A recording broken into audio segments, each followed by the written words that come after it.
Allez, bon retour dans notre cours de calcul des structures 1. On va essayer de progresser un peu, toujours sur le chapitre 1. On va faire une vidéo aujourd'hui pour couvrir ces points-là. Bon, les points numéro 7, les exercices, on verra ça dans une prochaine vidéo. Voilà, donc cette vidéo-là va concerner uniquement du point numéro 2 jusqu'au point numéro 6. Le point numéro 1, l'introduction, on l'avait fait dans la vidéo précédente. OK? Donc, allons-y par les définitions. Donc, la résistance des matériaux étudie les effets produits par les forces qui sollicitent une structure et détermine la résistance des matériaux, détermine les conditions qui doivent respecter, qui doivent remplir les éléments, c'est-à-dire les poutres, les poteaux, les dalles, voiles, tout ce que vous voulez. Voilà. Les conditions que doivent remplir donc les éléments de la structure, là, de cette construction, en fait qu'elle puisse supporter ces forces. Donc, c'est la définition de la résistance des matériaux, de ce qu'est la résistance des matériaux étudiée comme ça. Donc, résistance des matériaux, on a des forces qui viennent sur une structure, qui sollicitent une structure, qui s'appuient sur une structure, qui agissent sur une structure. OK? Et donc, la résistance des matériaux étudie ces forces-là et détermine quelles sont les conditions que la structure ou les éléments de la structure doivent remplir pour que la structure puisse supporter ces forces-là qui vont être euh, appliquées sur la structure. OK? Définition 1. Donc, les sollicitations là s'expriment par la notion de contrainte. Contrainte, ça veut dire quoi, contrainte? Que veut dire contrainte? Vous voyez que c'est les forces qui vont agir, les forces, poids, force du vent, poids propre de la structure, ou charge d'exploitation, les véhicules. Je pense qu'on avait fait tout ça là, dans la vidéo précédente. OK? Donc, ces forces qui vont venir là, nous, on va les exprimer en termes de contraintes, pas en termes de force. Donc, termes de contrainte, on prend un exemple. Contrainte, ça veut dire quoi? C'est le rapport de la force appliquée sur la surface ou la section sollicitée. OK? Voici un exemple, donc, d'une force, d'une contrainte, la contrainte normale. Force normale divisée par la section de l'élément. Est-ce que vous comprenez ce que veut dire section? Surface. Donc, nous, on ne va pas étudier les sollicitations. Quand je dis sollicitation, vous comprenez ce que ça veut dire. Ce sont les forces qui vont agir sur votre structure. OK? Les forces qui vont agir sur la structure, là, nous, on va les déterminer, on va les exprimer en termes de contraintes. Et la contrainte, c'est la force divisée par une surface donnée. C'est-à-dire la surface sur laquelle euh, la force agit. Il y a d'autres qui ne voient pas vraiment la différence. Je vous explique. Si je prends euh, des fondations, par exemple, les fondations, un immeuble, un grand immeuble qui doit reposer sur le sol. Et puis, je fais de fondation, le poids ne change pas. Disons que le poids qui doit descendre sur la fondation, supposons que c'est une semelle, par exemple, OK? Le poids ne changeant pas. Si on fait des semelles, des sections de semelles, la surface d'appui de la semelle est petite. Qu'est-ce qui va se passer? Votre immeuble risque de s'enfoncer parce que les contraintes seront énormes. Vous êtes d'accord que quand la surface, section là est petite, si ça là c'est petit, donc la contrainte sera grande. Par contre, si vous répartissez les forces là qui agissent là sur une grande surface, ok, sur une grande surface, vous allez voir que les contraintes seront petites. Donc, si une force, quand on dit quelque chose est lourd, c'est très lourd là, ça dépend de celui qui soulève, hein. Ou bien, si vous dites par exemple à un enfant de 10 ans de soulever un bidon de 10 kg, qui pèse 10 kg, il va dire que c'est lourd. Et si vous dites à un champion du monde, de poids lourd, venir soulever ça, il ne va pas dire que c'est lourd. Donc, nous, si on voit qu'une force est énorme, on répartit ça sur une grande surface. Donc, on divise ça par une section grande. Donc, du coup, ça va donner une contrainte faible. La force est grande, certes, mais comme c'est réparti sur une grande surface, ça fait que la force, elle est petite. Et l'effet de la force, je veux dire par là, la contrainte que la force va causer sera petite. Je prends un autre exemple. Vous voyez les compas là, les bouts de compas par exemple. Les bouts de compas. Quand vous prenez les bouts de compas, et puis sur votre tablement par exemple, qui est en bois, une table en bois par exemple. Si vous prenez le bout de compas, et puis vous appuyez, on n'a pas dit de taper, hein. Vous essayez d'enfoncer votre compas. Le compas va s'enfoncer. Si votre table est en bois, le compas peut s'enfoncer facilement. OK? Maintenant, prenez un marteau, la tête du marteau, par exemple. On n'a pas dit de taper. On a dit juste d'appuyer. Et c'est si vous appuyez la tête d'un marteau, ou bien, en tout cas, quelque chose qui a une tête large, pas comme le compas. Le compas, vous voyez que c'est petit. Donc, vous êtes d'accord que quand vous appuyez là, c'est la même force que vous avez utilisée pour appuyer avec le compas là. C'est la même force que vous allez utiliser pour appuyer avec votre marteau. Mais le marteau risque de ne pas s'enfoncer. Ça ne va pas s'enfoncer. Si la table est vraiment solide, le marteau ne va pas s'enfoncer. Pourtant, c'est la même force. La raison est simple. C'est-à-dire, la surface de contact du marteau là est large. Donc, votre force sera répartie sur une large surface. Donc, ça va toujours tenir. Par contre, le compas, la surface, le bout là est très petit. La surface de contact, toute la force est concentrée sur un petit point. Donc, ça va s'enfoncer. Parce que la contrainte est énorme. Votre force ne change pas, mais la surface, pour le compas là, c'est 0,00. Si vous divisez quelque chose par 0, quelque chose, ça augmente de valeur. On est d'accord? Donc, voici pourquoi nous, on doit travailler, les ingénieurs doivent travailler en termes de contraintes. Force, ça ne nous intéresse pas trop, vraiment. C'est les contraintes qui sont plus importantes. Voilà, tout ça pour dire ça. J'ai pris trop de temps là-dessus, mais c'est parce que c'est vraiment important. Si vous ne comprenez pas ce qui veut dire contrainte, voilà, ça sera vraiment compliqué. OK? Donc, force divisée par surface. Donc, ici, on a parlé d'une force normale divisée par une section normale. Donc, une section de l'élément. Donc, sigma est appelé donc contrainte normale. Parce que la force est normale. La force qui vient est normale. Normale, ça veut dire perpendiculaire. Vous avez une section, par exemple là, et la force vient perpendiculairement à la section. Donc, la force est normale à la section. Voici quelque chose comme ça qui montre. Donc, si nous prenons cette section-là, ou bien à l'intérieur, vous voyez les pointés, ici, là, une section, on coupe au milieu, par exemple. La force ici, vous voyez ici, N, la force est en train de comprimer cet élément-là.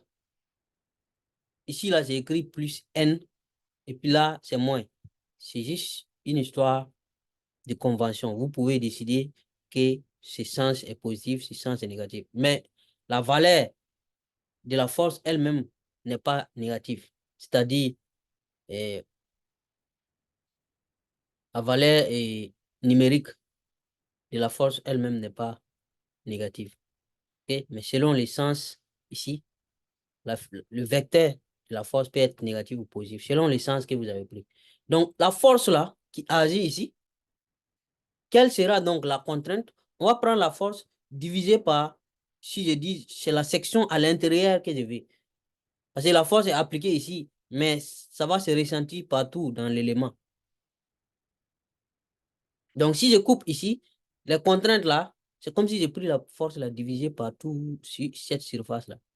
Donc, j'aurai une contrainte comme ça, contrainte normale, sigma. Ça, c'est le cas d'une compression. On peut faire la même chose pour la traction, parce que ce n'est pas seulement la compression, il y a la traction aussi. Quoi où vous étirez, la force est en train de tirer l'élément ici. Donc, traction. En ce moment, vous avez l'orientation des forces, c'est la même chose. Donc, force divisée par la section sur laquelle la force agit.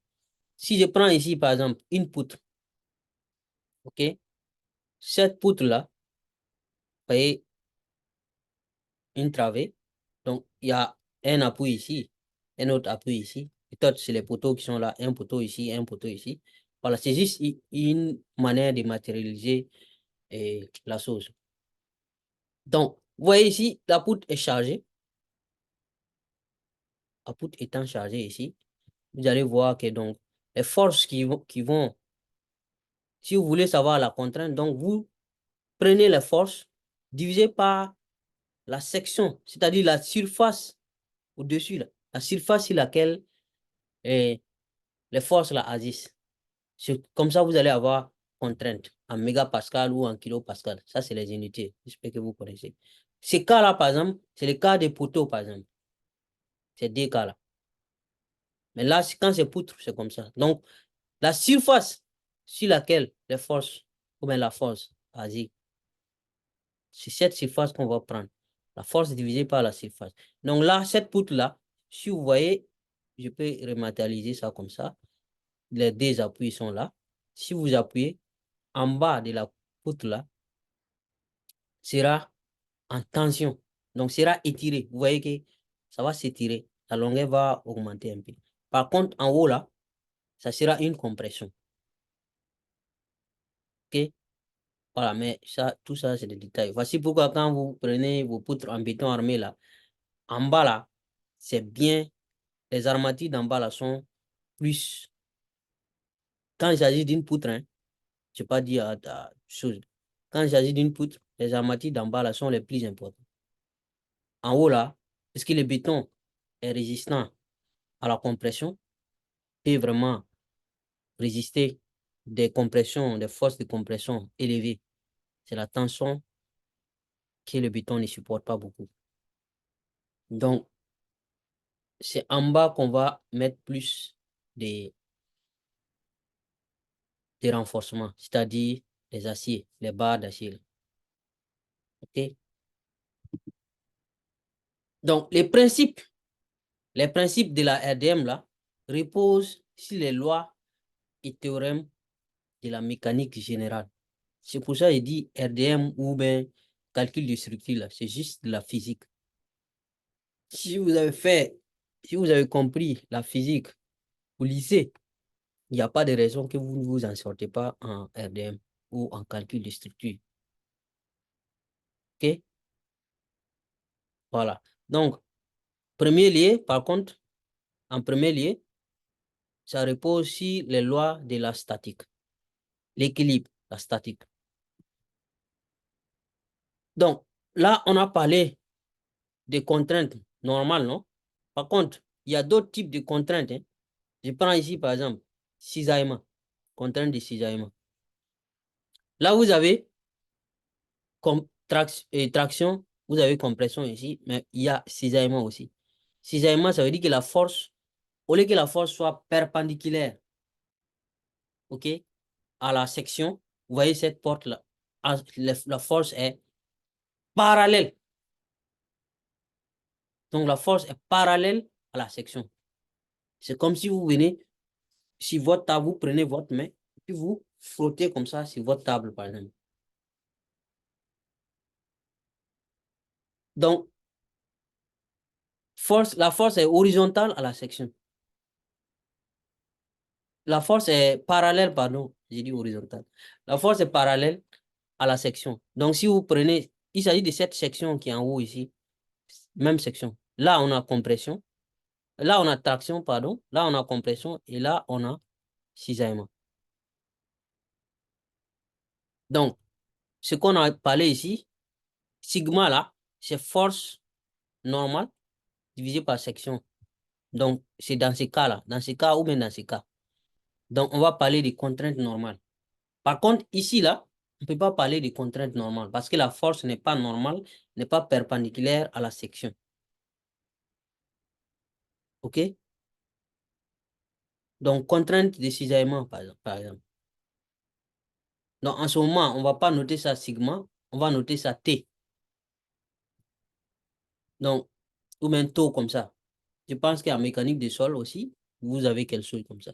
Je prends ici une représentation en 3 dimensions ici, en 2 dimensions. Vous voyez les forces, les sigma là, sigma ici, sigma ici, sigma ici, sigma.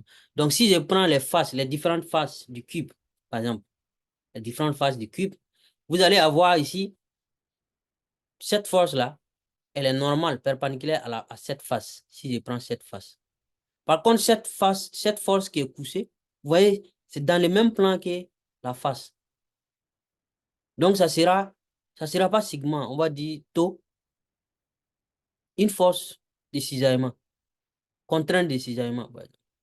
Si je prends cette face aussi, ici, c'est carré, c'est la même chose. Ça, cette force-là, elle est normale à la face. Par contre, celle-là, elle est parallèle à la face. Donc, ici, la direction X, Y, puis Z. Donc, n'importe quelle face du cube que vous allez prendre, vous allez avoir deux forces. Ça, c'est si on enlève un élément dans, dans les matériaux, par exemple, à l'intérieur des matériaux. Ici, sur les choses, en 2 dimensions, vous avez la même chose. Les différentes faces sont là. Face, face, 4 faces. OK?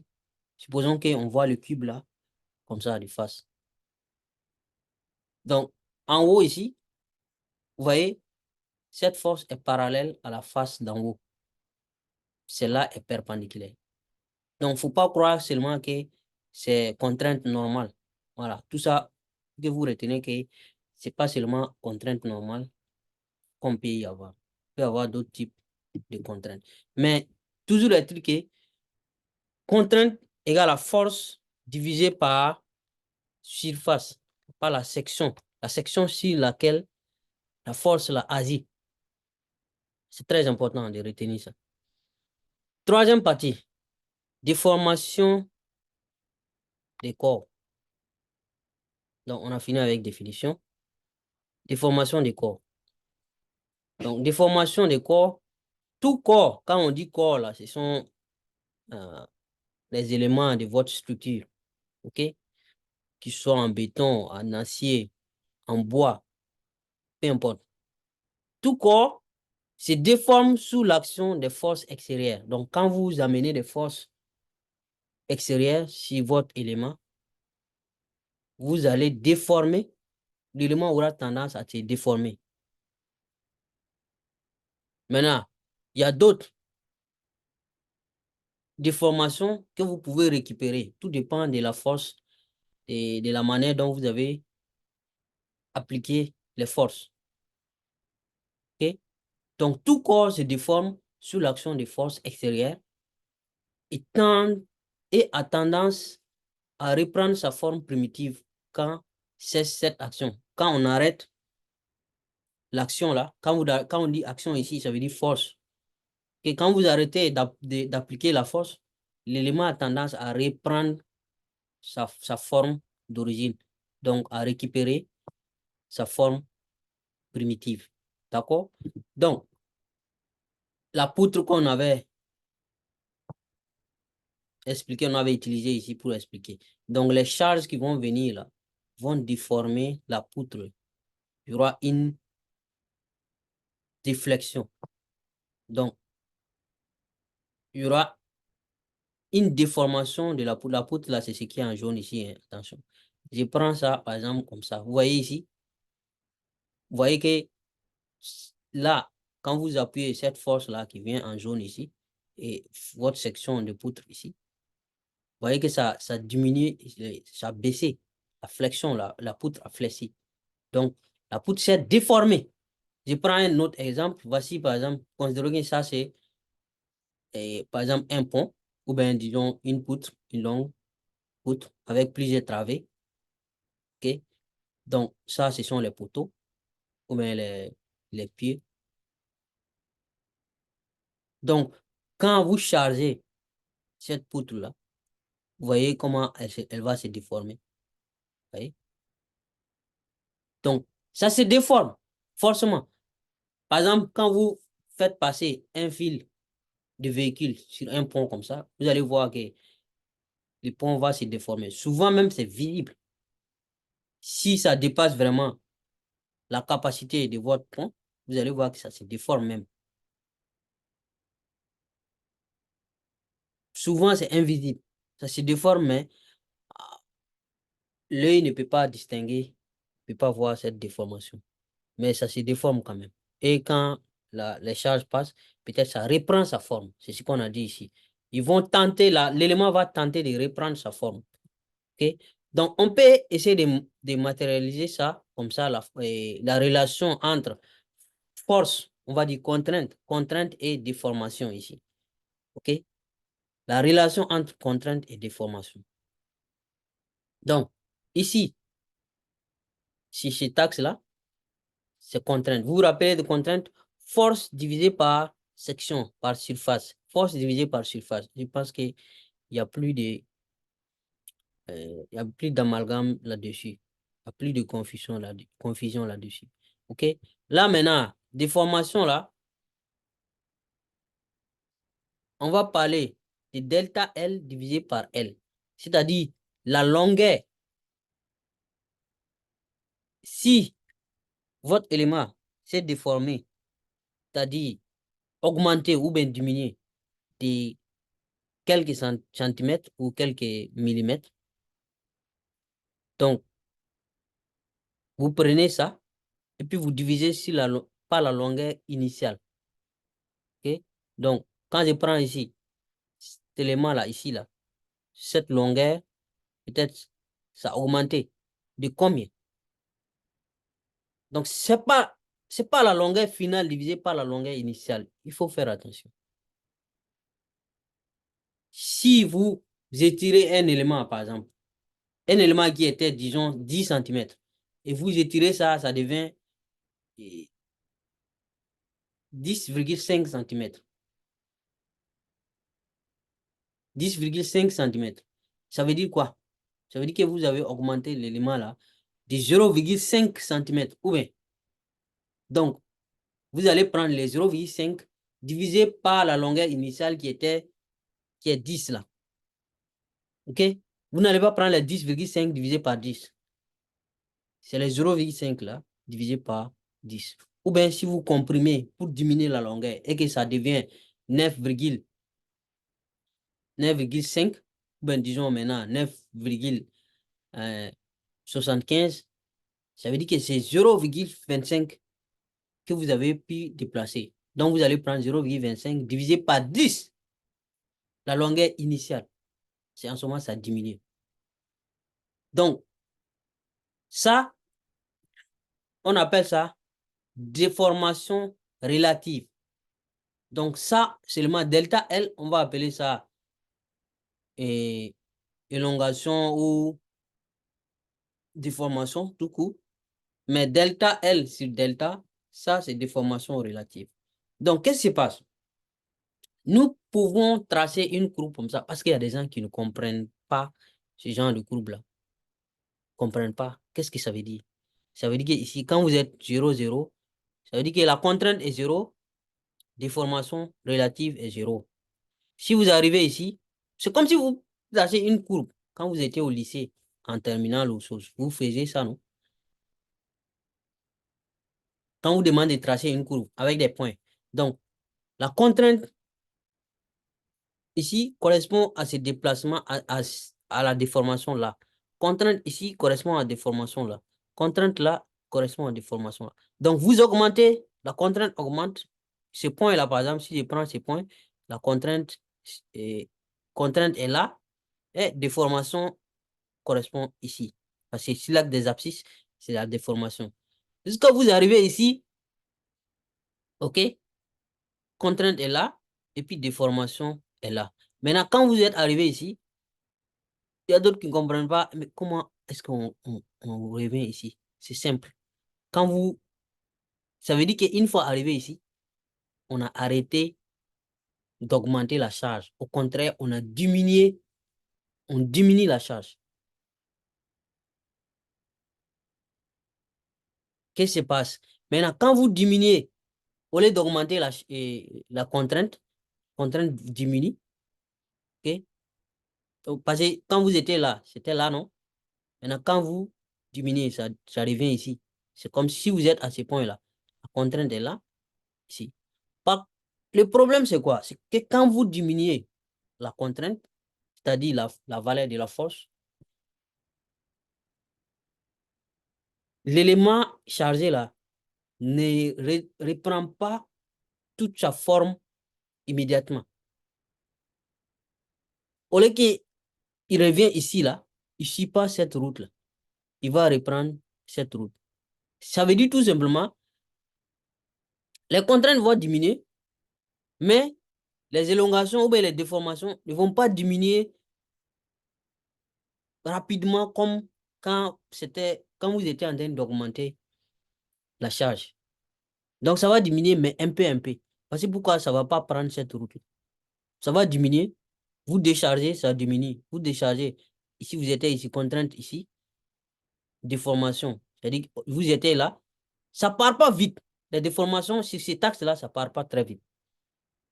Vous-même, quand vous prenez un plastique, vous tirez jusqu'à une certaine limite là. Jusqu'à c'est vraiment tiré, jusqu'à arriver à un certain point. Vous allez voir, quand vous lâchez, il va reprendre, le plastique va reprendre sa forme, mais un peu, un peu, un peu, un peu, tout en sachant que vous avez arrêté de tirer. Donc, vous avez lâché. Donc, là, il est en train de reprendre sa forme un peu, comme ça. Mais à la fin, vous allez voir qu'il ne va pas revenir à sa forme initiale parce que vous avez dépassé un point. Peut-être si vous étiez ici, là, et puis vous lâchez, si c'était ici, par exemple, et puis vous avez lâché, vous avez arrêté de charger, là, peut-être ça va revenir normal. Donc, quand vous revenez, vous vous limitez là. Donc, vous voyez qu'il y a tout ça là que vous n'avez pas pu récupérer. Et ça là, vous avez pu récupérer la forme initiale.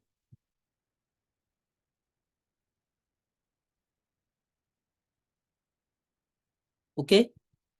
Donc, la déformation d'un corps peut se décomposer en deux points. Donc, ce que je disais tout de suite, en deux points. Une déformation élastique.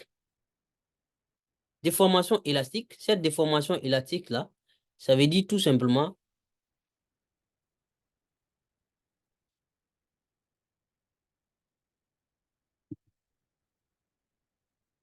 cette déformation-là va s'arrêter, va cesser lorsque les forces qui le sollicitent cessent.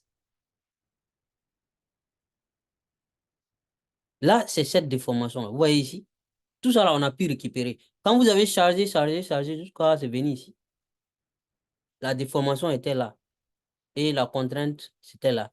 Donc, déformation là, quand vous avez lâché maintenant, déchargé, on était là, on a pu revenir jusqu'à là. Donc, tout ça là, on a pu récupérer.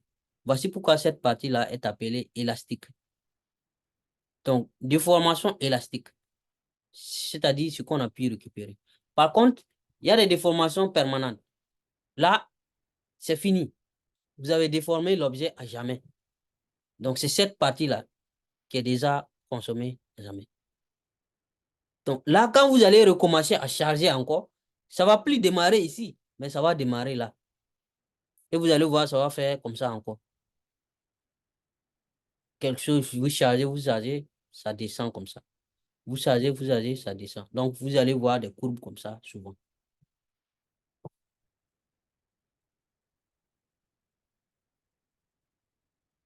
OK?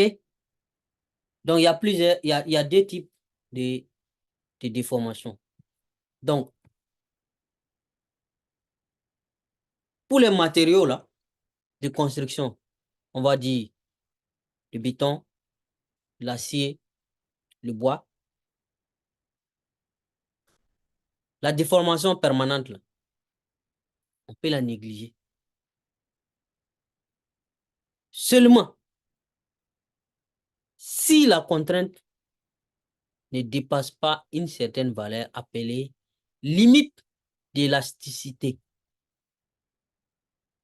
Donc, si la limite d'élasticité n'est pas dépassée, on peut négliger la contrainte de la déformation permanente. La limite d'élasticité, je prends un exemple ici. Donc, vous voyez ici, cette droite-là, vous voyez la droite, cette zone où c'est vert là, c'est une zone, on va appeler zone élastique. Donc, tant que votre contrainte là c'est contrainte, on va dire, et là c'est les déformations. Donc, tant que votre contrainte ne dépasse pas cette limite, vous voyez la droite là, contrainte, déformation, contrainte, déformation, contrainte, déformation. Donc, ici, la contrainte limite, elle est là. Ce point-là. Voici la déformation correspondante. Donc, cette zone où la relation là, entre contrainte et déformation est linéaire là, on va appeler ça zone élastique.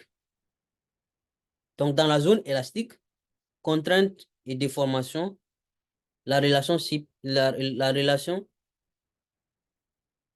est linéaire.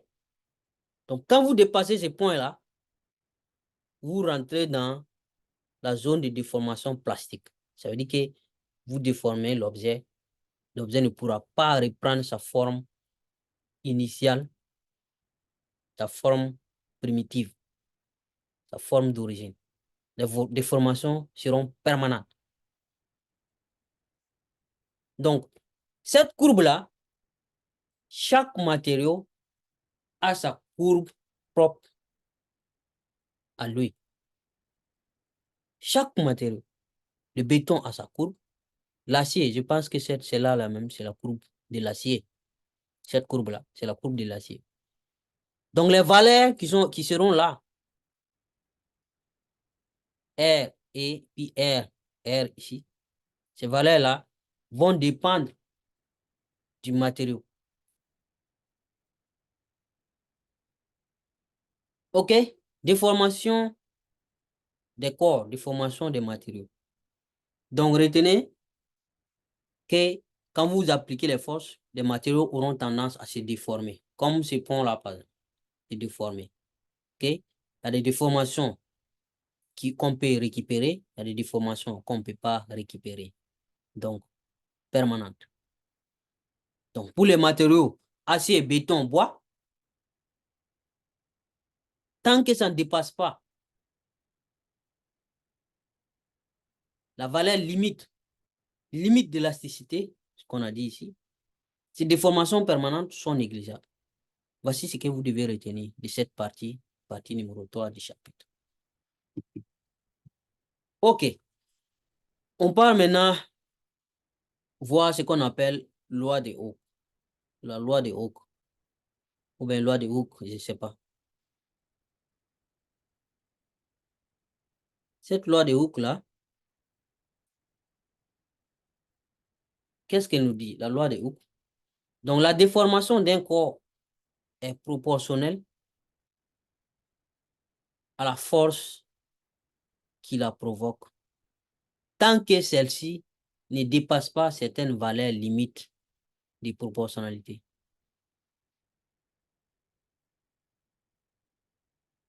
C'est comme ce qu'on vient de voir. Tant que ça ne dépasse pas, vous voyez ici, la courbe ici, j'aurais dit mettre ça. Vous voyez ici, on peut dire que c'est proportionnel ou bien c'est bel et bien proportionnel. Tant que cette valeur limite-là n'est pas dépassée, il y a un coefficient de proportionnalité. Et c'est que Hooke, en 1678, a énoncé. OK? Donc, dans la zone linéaire là, de la courbe, on peut faire une relation. Et c'est ce qui est là. La loi de Hooke. Donc, contrainte, et puis ici, déformation.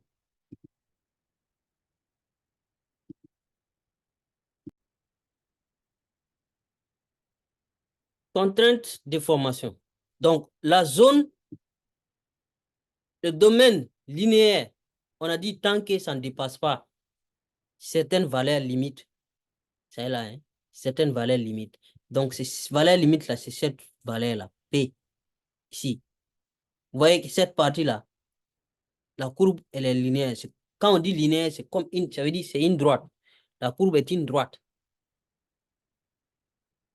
Donc, contrainte, déformation, on peut trouver un lien entre les deux. Il y a un coefficient de proportionnalité. Ce que vous avez vu depuis la sixième, là, coefficient de proportionnalité. Oui. Donc, c'est la même chose que ce que je disais tout de suite là. Cette zone, la zone limite là, zone élastique là, tant que vous êtes dans cette zone, on peut trouver une relation entre contrainte et déformation. OK? Vous voyez ici, c'est écrit sigma égale à E multiplié par epsilon.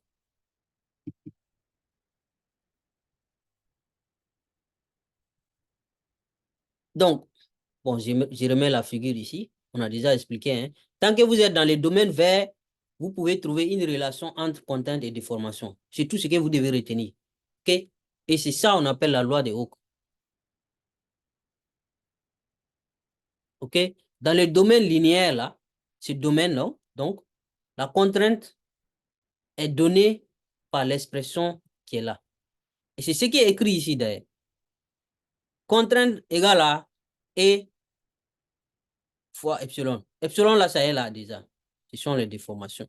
Maintenant, les E là représentent donc la pente. Pente là, ça veut dire delta Y divisé par delta X. Ou bien, c'est-à-dire si vous prenez cette valeur divisée par cette valeur, la pente, cette valeur divisée par cette valeur. La pente de la portion linéaire, ok? Cette portion linéaire,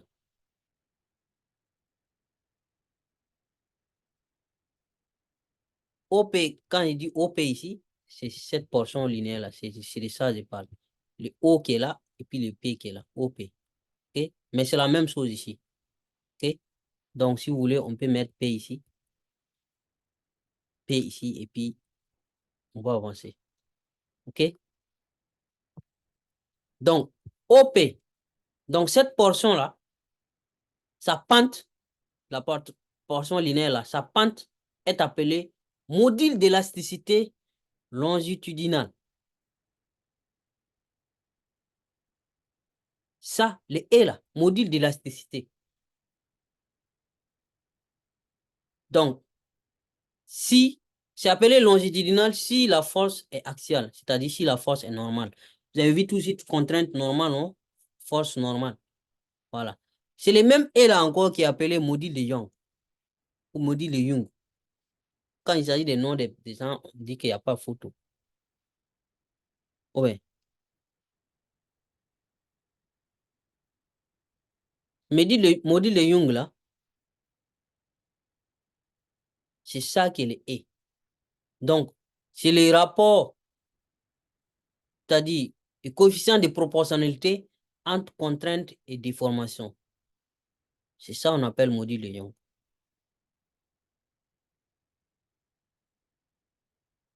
J'espère que c'est clair.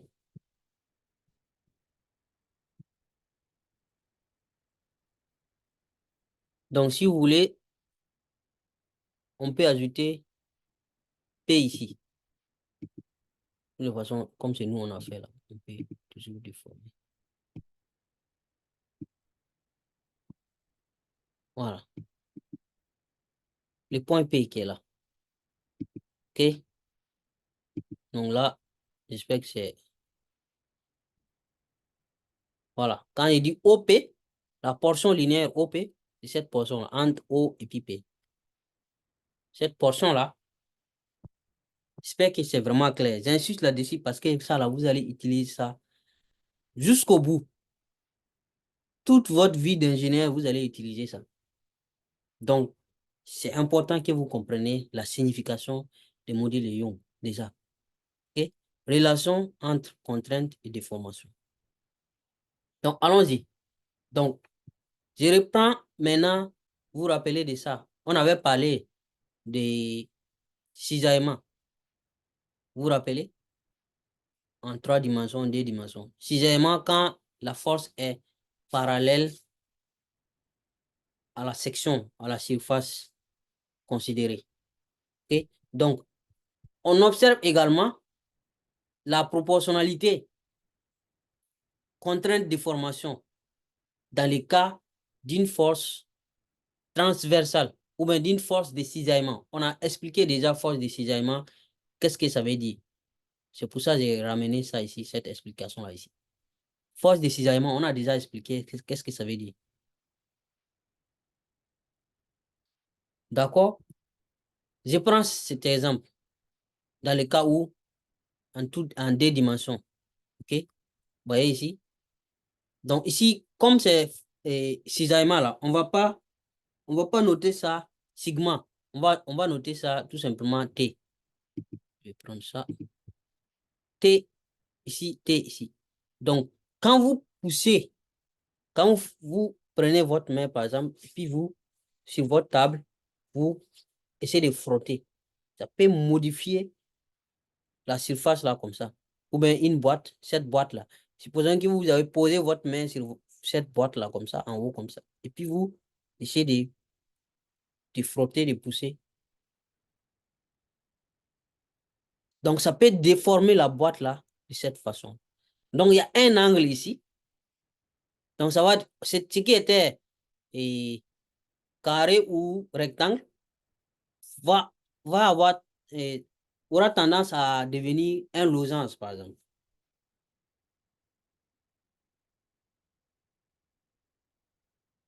OK? Donc, on aura déformation. Déformation D verticale et puis déformation sur l'axe X. OK? Donc, qu'est-ce qu'on a? Les T là, où on va appeler ça encore G égale à G multiplié par DV sur DX. DV là, c'est ça. DX, c'est ça. Ou encore égal à G fois l'angle qui est là. Vous voyez que l'angle, il y a un angle ici. Voilà. L'angle là, c'est ça on appelle qui est là. Donc, gamma, on va appeler ça distorsion. Donc, les G là, on appelle ça module d'élasticité transversale. On avait appelé l'autre la module d'élasticité quoi? Je retourne pour vous montrer. OK? Derrière, allons-y derrière. Module d'élasticité longitudinale.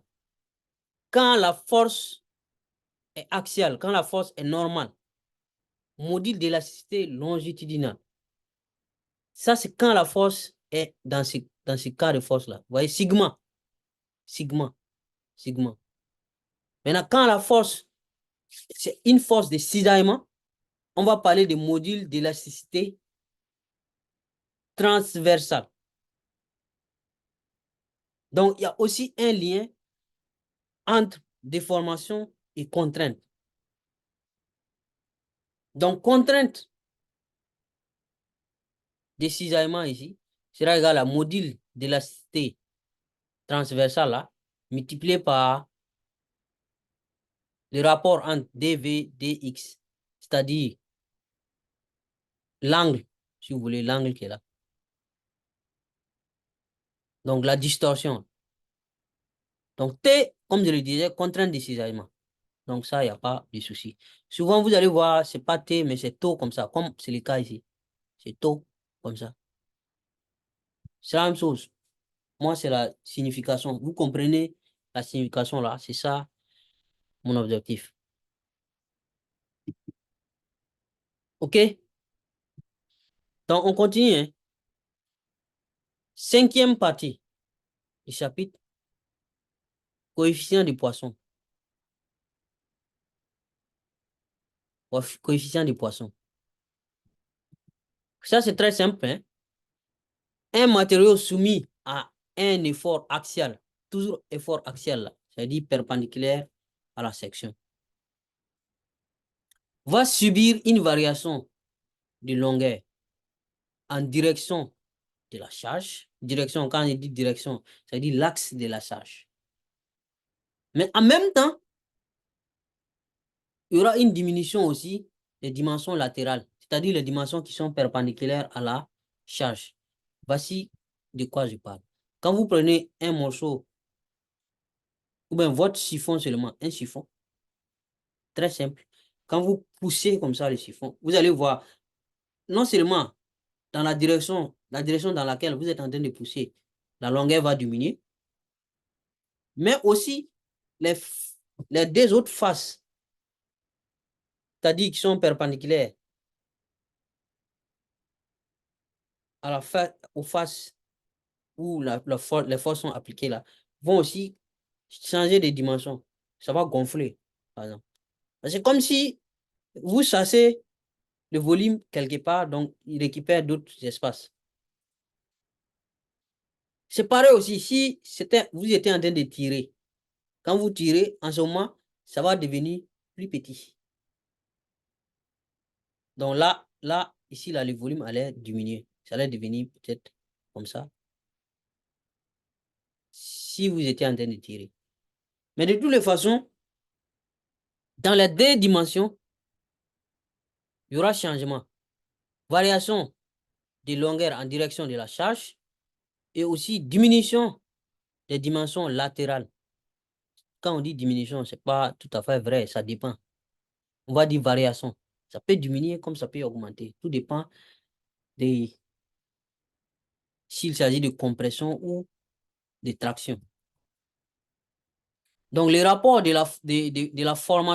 la formation latérale à celle de la direction axiale est le coefficient du poisson qui est noté comme ça. C'est nu ou bien c'est mu. Je pense que c'est nu. Ça là, le V. Donc, le nu là, le coefficient du poisson, c'est déformation latérale divisée par déformation axiale. OK? Donc, déformation latérale là, c'est delta E divisé par E.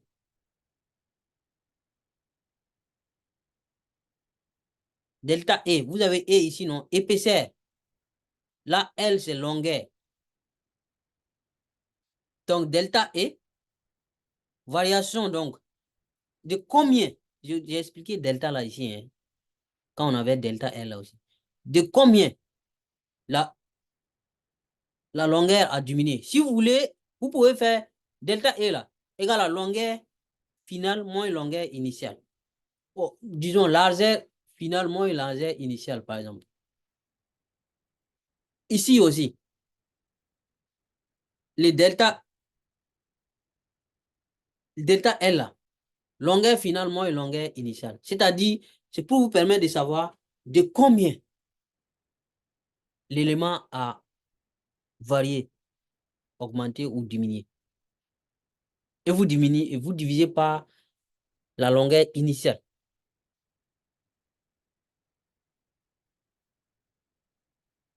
OK?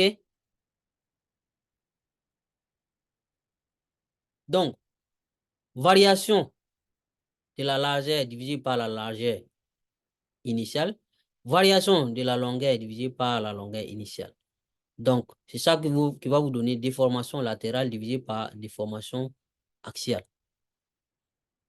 Et vous allez avoir votre coefficient de poisson ici. C'est simple, hein? Donc, ce coefficient de Poisson aussi est différent pour chaque matériau. Vous n'allez pas avoir les mêmes coefficients pour le bois ou l'acier ou le béton. Ça ne sera pas les mêmes coefficients. D'accord? Donc, coefficient de Poisson, là, c'est vraiment simple. Donc, je pense qu'on n'a pas besoin de trop expliquer ici. Donc, on va aller pour la dernière étape de cette vidéo. Donc, l'avant-dernière du chapitre. Après, ça sera juste des exercices. OK? Donc, ici, c'est vraiment important aussi parce que vous avez ça et ce qu'on va voir là, ça va vous suivre aussi toute votre vie d'ingénieur. Donc, toute étude de structure commence par la détermination des réactions d'appui. Là, cette partie est vraiment, vraiment importante. Si vous n'avez pas compris ça, ça sera vraiment compliqué. Ça sera vraiment très, très compliqué après. Donc, il faut tout faire pour comprendre cette partie. Donc, toute étude de structure commence par la détermination des réactions d'appui. Et vous allez voir, on aura des exercices, on va vous demander de déterminer les réactions d'appui. Ça ne va pas manquer. Quand on va commencer l'exercice, vous allez voir. Donc, ceci étant, il faut déterminer les contraintes à l'intérieur de la structure. Contraintes à l'intérieur. Parce que quand vous voyez, quand vous appliquez les forces, c'est à l'extérieur. Mais à l'intérieur de la structure aussi, il y a des contraintes. C'est comme si quand on vient boxer votre corps, les coups de poing, c'est dehors, mais à l'intérieur de votre corps, le corps a subi, peut-être il y a des douleurs dedans. Ou bien, donc à l'intérieur de votre poutre en béton, votre poteau ou votre dalle, peu importe, à l'intérieur là, il y a des contraintes. Les forces sont appliquées au dehors, mais à l'intérieur de la structure, il y a donc des contraintes à l'intérieur. Donc, si je prends par exemple, là, je peux décider que ça, c'est une poutre, même si la forme n'est pas jolie, et c'est une poutre, on s'en fout. Donc, la poutre là, il y a des forces qui viennent comme ça, qui s'appuient partout.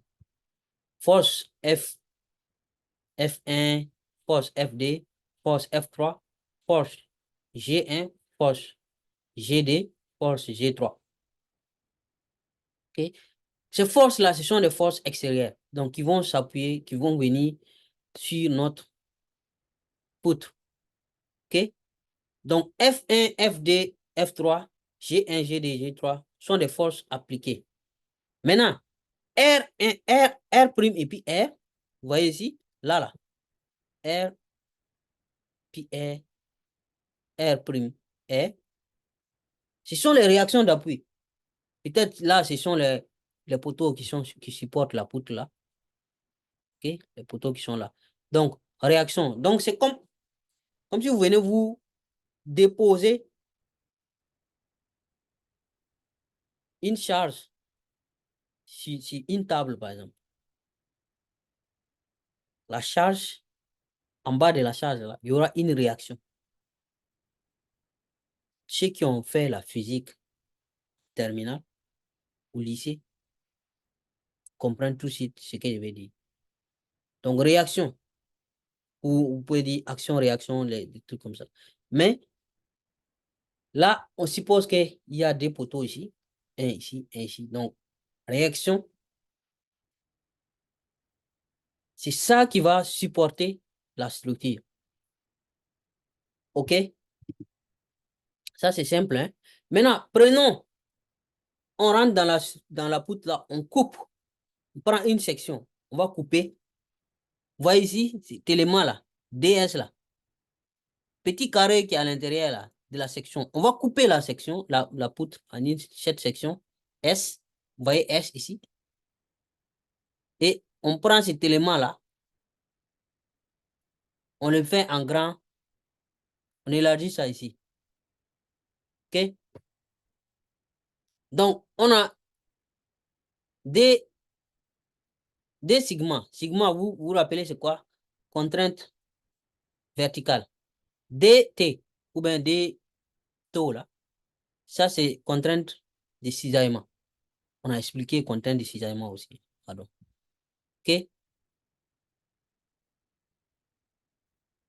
Donc, DF, peut-être la force. Donc, si on considère cet élément ici, à l'intérieur de la poutre. Donc, vous voyez F là. Donc, c'est comme si c'est ce que la force, l'élément, la poutre va ressentir. Donc, dans cette section S là, va naître, dans cette section, je parle de cette section. À l'intérieur, va naître des contraintes, c'est-à-dire contraintes de cisaillement et contraintes normales. Contraintes sigma et puis T. Sigma et puis T. T, c'est ce qu'on a appelé contrainte de cisaillement. S'il vous plaît, il faut vous rappeler. C'est quand la force est parallèle à la section. Donc, on va avoir des contraintes à l'intérieur. Cette section S là. OK?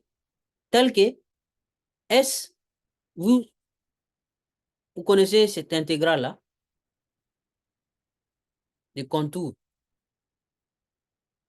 OK? Donc, si on prend, pour avoir cette section, il faut intégrer les différents éléments DS. OK? C'est comme si vous devez additionner tous les petits éléments, petits éléments DS qui sont dans cette section, tout simplement.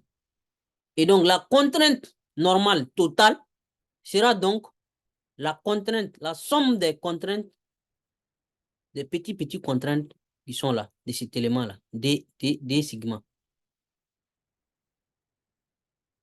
La contrainte de cisaillement totale aussi sera donc la somme des petits delta T, des contraintes T à l'intérieur.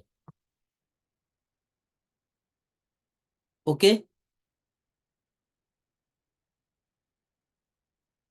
Donc, élément par élément, si on les additionne, on aura cette section. Mais l'important ici, c'est de savoir que à l'intérieur de la poutre, il y a des contraintes.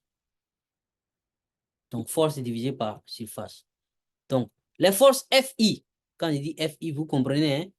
F1, F2, F3, même G, G1, G2. Donc, si on connaît ces forces étant connues, on peut déterminer les réactions R' et puis R. Ça commence à venir un peu. Les réactions R' et puis R. Si on connaît les forces, on peut déterminer les réactions. Et vous allez avoir beaucoup d'exercices sur ça dans les chapitres à venir. OK? On peut déterminer les réactions.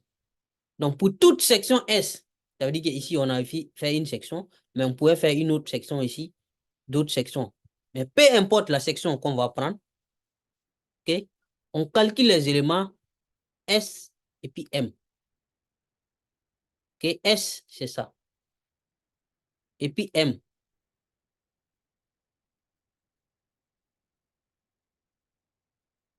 Du torsaire F, I et R. OK? Donc, contrainte, on calcule les contraintes et on calcule des moments. Contrainte S, moment M.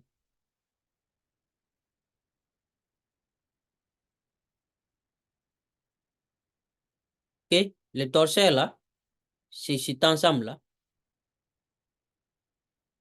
C'est ça, on va parler de ça après, hein? Les éléments de réduction. Les éléments de réduction, contrainte, moment, et puis torsaire. Torsaire, c'est ça, F et puis R. FI, c'est-à-dire les forces, puis les réactions. Donc, pour toute section, on peut calculer ça. Maintenant, si je prends toujours cette section S, la même section là, hein, Je considère cette section S. Qu'est-ce que je peux avoir? OK? Donc, S là, contrainte ici, c'est la résultante. Vous voyez que S ici, non? Contrainte, c'est la résultante générale des composantes N, T, TY et puis TZ. Suivant X, Y, Z. OK? Suivant X, Y, Z. Donc, on va dire donc, c'est la résultante, c'est la somme totale. Quand on dit somme comme ça, il ne faut pas voir une somme algébrique. Somme de vecteurs, voilà. Donc, S là, c'est la somme totale de toutes les contraintes. Les trois contraintes. N, normal, TY, TZ. On va voir tout de suite même d'ailleurs ce que ça veut dire. Maintenant, M là, on va prendre le moment résultant total. M qui est là. OK? Moment résultant, MX, MY, MZ. Suivant X, Y, Z. OK? Donc, on va appeler N là l'effort normal, la force normale. TY, TZ, l'effort tranchant.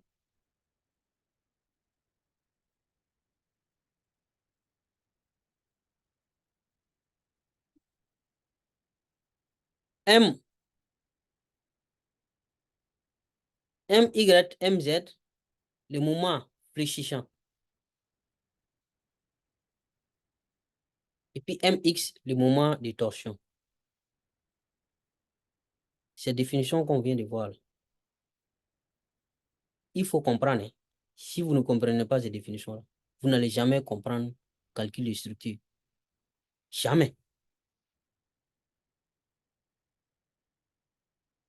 Effort normal, c'est suivant l'axe X. C'est-à-dire la section, vous voyez la section qu'on a prise S ici.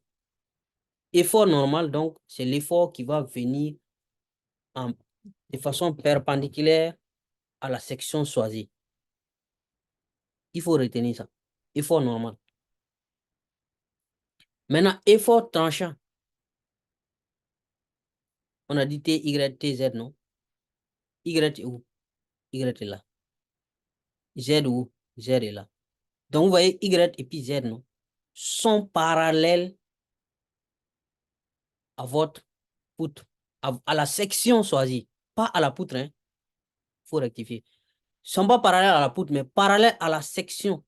C'est comme si ces deux axes-là sont poussés sur la section. C'est comme, même chose, histoire de votre paume sur la table.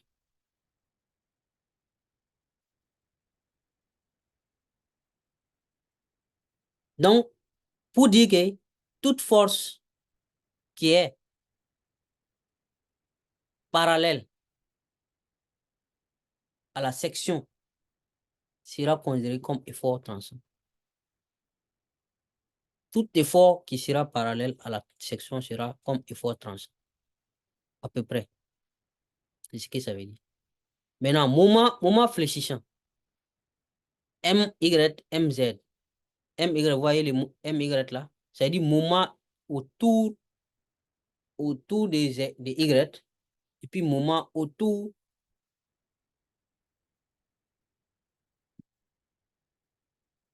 des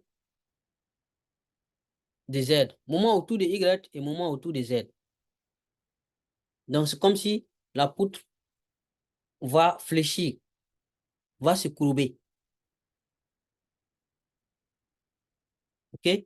Par contre, moment autour de X là, MX, moment autour de l'axe X, c'est comme si la poutre sera, quand vous lavez vos habits et puis vous voulez, comment on dit ça? Vous faites ça pour, pour aller chercher les habits. Donc, ça, c'est moment de torsion. Comme si vous êtes en train de tordre. OK? Vous devez comprendre ces définitions-là. Comprenez ce que ça veut dire, la signification. Effort normal, c'est quand c'est perpendiculaire. Tranchant, c'est quand c'est parallèle.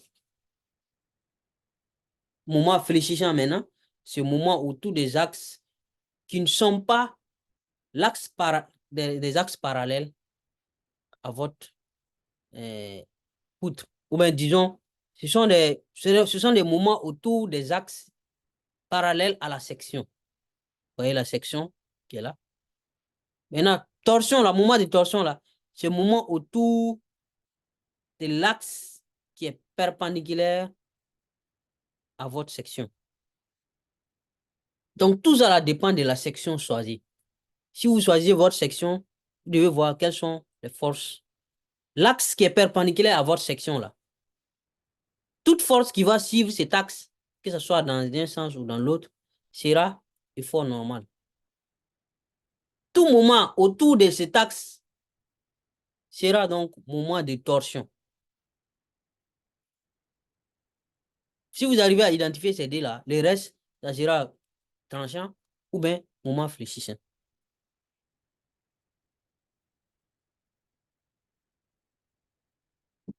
OK? Je pense que c'est tout, hein. On va s'arrêter là. La prochaine fois, on va faire quelques exercices, 2 ou 3 exercices. Puis je pense que on pourra finir le chapitre numéro 1. Merci beaucoup et à la prochaine.